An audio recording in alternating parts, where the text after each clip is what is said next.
वाजिब है। पिछले 70 साल में इस देश के ऊपर 2 पार्टियों ने राज करा। जो काम दिल्ली में 5 साल में हो गया वो 70 साल में क्यों नहीं होगा? 70 साल के अंदर इन दोनों पार्टियों ने मिलकर शिक्षा व्यवस्था को ठीक क्यों नहीं किया? आज मैं पूरी जिम्मेदारी के साथ कह रहा हूं कि इन दोनों पार्टियों ने मिलकर एक षड्यंत्र के तहत इस देश की शिक्षा व्यवस्था को बदहाली में रखा है। जानबूझ के रखा गया है।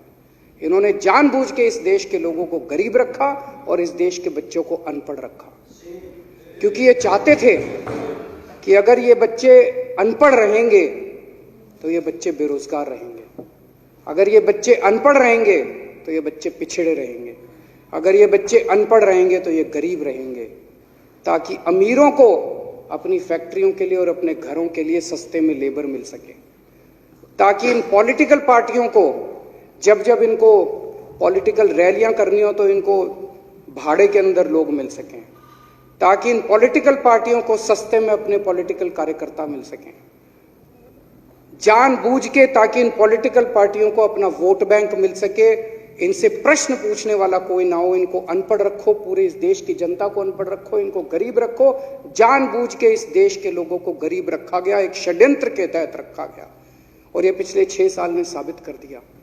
पिछले 6 साल के अंदर दिल्ली की जनता ने जो शिक्षा व्यवस्था देखी है, पिछले 6 साल के अंदर दिल्ली के अंदर जो शिक्षा के क्षेत्र के अंदर क्रांति आई है, उसने इन दोनों पार्टियों की जड़ें हिला दी। अगर ये 6 साल के अंदर शिक्षा के क्षेत्र में जो विकास हुआ है, उसी की वजह से पिछले विधानसभा चुनाव के अंदर कांग्रेस की 0 सीट आई और अब जो उपचुनाव हुए उसमें बीजेपी की 0 सीट आई।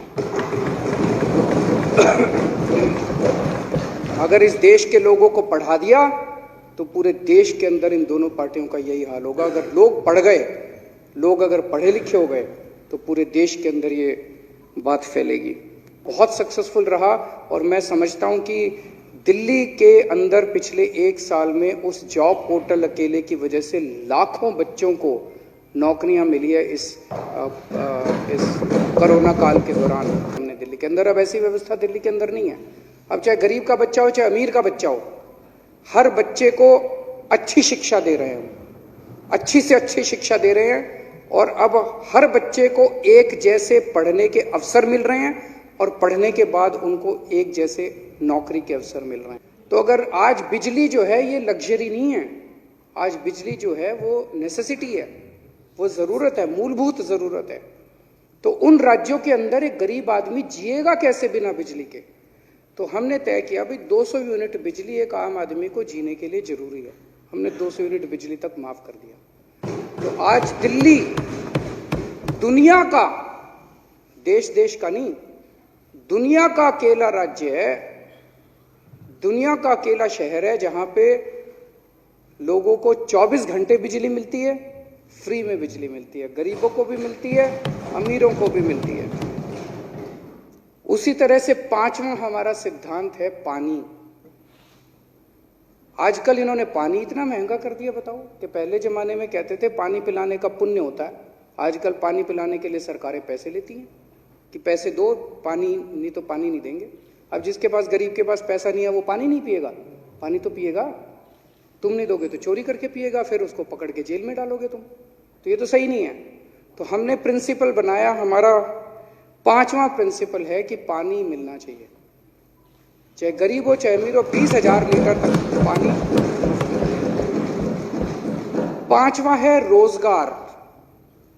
रामराज की अवधारणा के अंदर 5वां हमने सिद्धांत बनाया है कि रोजगार, हर हाथ को काम मिलना चाहिए। इसके ऊपर भी सरकार तरह तरह से काम कर रही है, अलग अलग तरीके से काम कर रही है। स्टार्टअप पॉलिसी बनाई गई है, जॉब पोर्टल्स बनाए गए हैं, रोजगार मेले लगाए गए हैं, किस्म किस्म से रोजगार देने का प्रयास कर रही है। मैं ये नहीं कह रहा हमने सब कुछ अचीव कर लिया, लेकिन जैसा मैंने कहा कि ये एक अवधारणा है रामराज की, जिसके ऊपर हम चलने की कोशिश कर रहे हैं, अच्छी साफ सुथरी नीयत से कोशिश कर रहे हैं, यही इंपॉर्टेंट है।